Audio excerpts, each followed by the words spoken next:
जिस टाइम पे बहुत से कंट्रीज़ ने जो है स्पाउस वीज़ा को बैन कर दिया है, बंद कर दिया है। अगर आप एक इंटरनेशनल स्टूडेंट हैं तो उन कंट्रीज़ में आप स्पाउस को नहीं बुला सकते हैं। हालांकि कनाडा का स्पाउस वीज़ा कंटिन्यू है, बड़ी चेंजेस के साथ कंटिन्यू है।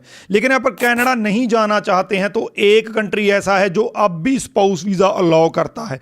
हालांकि उसने भी चेंजेस की हैं, लेकिन उन चेंजेस के बावजूद आप उस कंट्री में जा सकते हैं। मैं बात कर रहा हूँ यूके की।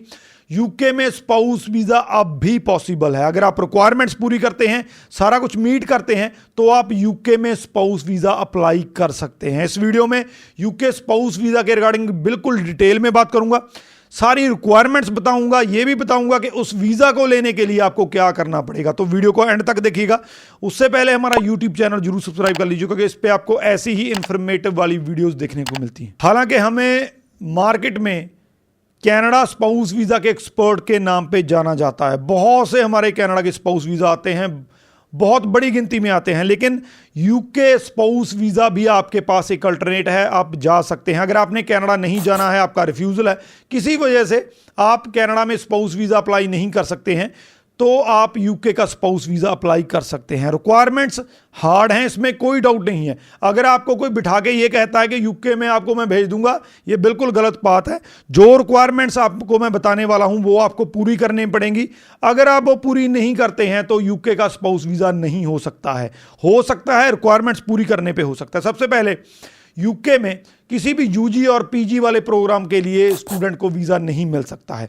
किसको मिल सकता है? अगर आप वहाँ पे पीएचडी स्टूडेंट हैं, पीएचडी करने के लिए गए हैं, जब मास्टर प्रोग्राम भी करने के लिए गए हैं, लेकिन वो मास्टर प्रोग्राम एक रिसर्च प्रोग्राम है, यानी कि रिसर्च उस मास्टर प्रोग्राम का एक हिस्सा है, तो ही आप अपना स्पाउस वीज़ा जो है वो अप्लाई कर सकते हैं। इसके अलावा कई प्रोग्राम ऐसे हैं जो यूके गवर्नमेंट के द्वारा स्पॉन्सर किए जाते हैं, जिसमें स्टूडेंट को फीस पे नहीं करना पड़ता है। यूके की गवर्नमेंट वो प्रोग्राम स्पॉन्सर करती है। हालांकि इंडियन स्टूडेंट बहुत कम ऐसे प्रोग्राम्स में पार्टिसिपेट करते हैं, लेकिन फिर भी अगर आप किसी ऐसे प्रोग्राम में पार्टिसिपेट करते हैं तो आप अपना स्पाउस वीज़ा अप्लाई कर सकते हैं। तो ये दो ही कैटेगरी हैं स्टडी वीज़ा में जो अपने स्पाउस को वहाँ पर बुला सकते हैं। अब रिसर्च प्रोग्राम की अब जब बात करते हैं तो इसमें एक बड़ी प्रॉब्लम ये है कि यूके में बहुत कम यूनिवर्सिटीज़ हैं जिसमें आपको रिसर्च प्रोग्राम देखने को मिल सकते हैं। मोटा मोटा बता देता हूँ, ग्लॉसनशायर यूनिवर्सिटी है, लैंकनशायर है, यूनिवर्सिटी डंडी है, यूनिवर्सिटी ऑफ कैम्ब्रिज है, बीसीयू है, एडनबर्ग है। तो कुछ लिमिटेड यूनिवर्सिटीज़ हैं जिसमें आपको जो है रिसर्च प्रोग्राम मिल सकता है। उसमें भी काफ़ी यूनिवर्सिटीज़ ऐसी हैं जो इंडिया की कई यूनिवर्सिटीज़ को नहीं लेती हैं। हाँ, मान लीजिए आपने किसी पर्टिकुलर यूनिवर्सिटी से अपनी एजुकेशन कर रखी है, तो हो सकता है जिस यूनिवर्सिटी में आप रिसर्च प्रोग्राम लेना चाहते हो वो आपकी यूनिवर्सिटी को ना लेती हो।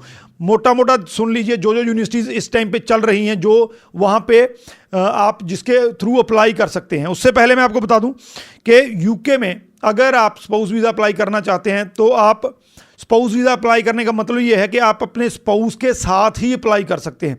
तो उसमें आपके स्पाउस के 6.5 नॉट देन 6 बैंड स्कोर होना चाहिए। जहाँ अगर आपने MOI, जिसको मीडियम ऑफ इंस्ट्रक्शन कहते हैं, तो अगर उसके लिए अप्लाई करना है तो हर एक को उसमें एडमिशन नहीं मिल सकता। अब इसके लिए रिक्वायरमेंट्स क्या क्या हैं? पहली बात तो स्टूडेंट ने जिसने अप्लाई करना है उसकी रिक्वायरमेंट सेम रहनी है। यूनिवर्सिटी की आपने फीस पे करनी है, 28 डेज ओल्ड फंड जो आपने दिखाने हैं, वो प्रोसेस सारा सेम है। लेकिन अगर वो आपका साथ में स्पाउस जा रहा है तो क्या एडिशनल करना है? एक तो आपके रिलेशनशिप प्रूफ वहाँ पे लगेंगे, जो आपकी मैरिज हुई है, जो भी प्रूफ हैं वो साथ में लगेंगे। और दूसरा, जो फंड्स हैं, स्टूडेंट के फंड जाने हैं, उसके साथ जो है उसके स्पाउस के फंड जाने हैं। तो यहाँ पे मैं आपको बता देता हूँ कितने फंड्स की ज़रूरत है। अगर आउटसाइड लंदन जाते हैं तो 16,344 पाउंड चाहिए आपको। अगर आप इनसाइड लंदन जाते हैं तो 20,952 पाउंड्स आपने एक्स्ट्रा जो है वो दिखाने हैं। 28 डेज ओल्ड आपके फंड होने चाहिए। तो इन रिक्वायरमेंट्स को पूरा करके आप यूके का स्पाउस वीज़ा ले सकते हैं। यहाँ पे मैं आपको एक बात और ऐड कर दूं कि आमतौर पे जो रिसर्च प्रोग्राम होते हैं उसमें आपको पहले रिसर्च पेपर जो है वो जो है सबमिट करना होता है कि आपने किसी तरीके की पहले रिसर्च की हुई है अपनी पिछली स्टडी के दौरान। लेकिन कुछ यूनिवर्सिटीज़ ऐसे हैं जो रिसर्च प्रोग्राम जो है वो नहीं मांगती हैं। इसी वजह से अगर आपने बैचलर ऑफ आर्ट्स का रखा है, जहाँ कोई ऐसी स्टडी भी कर रखी है जो रिसर्च प्रोग्राम का पार्ट नहीं होती है, जिसमें रिसर्च प्रोग्राम कोई इतना बड़ा रोल प्ले नहीं करते हैं, तो भी आप अप्लाई कर सकते हैं। लेकिन ये जो रिक्वायरमेंट्स मैंने आपको बताई हैं वो आपको पूरी करनी पड़ेंगी। तो अगर यूके का स्पाउस वीज़ा करना है अपने स्पाउस के साथ यूके में फाइल लगा के स्पाउस को साथ में लेके जाना चाहते हैं तो अप्लाई कर सकते हैं, पॉसिबल हो सकता है। रिक्वायरमेंट्स पूरी करनी पड़ेंगी। अगर अप्लाई करना है, नंबर नीचे दिए गए हैं, कांटेक्ट कर सकते हैं। मैं आपको एश्योरेंस दिलाता हूं कि अगर आप बढ़िया है, आपकी स्टडी पीछे बड़ी बढ़िया है, आप सारी रिक्वायरमेंट्स पूरी करते हैं, तो आपका यूके का स्पाउस वीज़ा आ सकता है। तो कांटेक्ट कर सकते हैं। इस वीडियो के रिगार्डिंग क्वेश्चन है तो नीचे लिख दीजिए, आपको आंसर मिल जाएगा। राजवीर चहल, थैंक यू सो मच।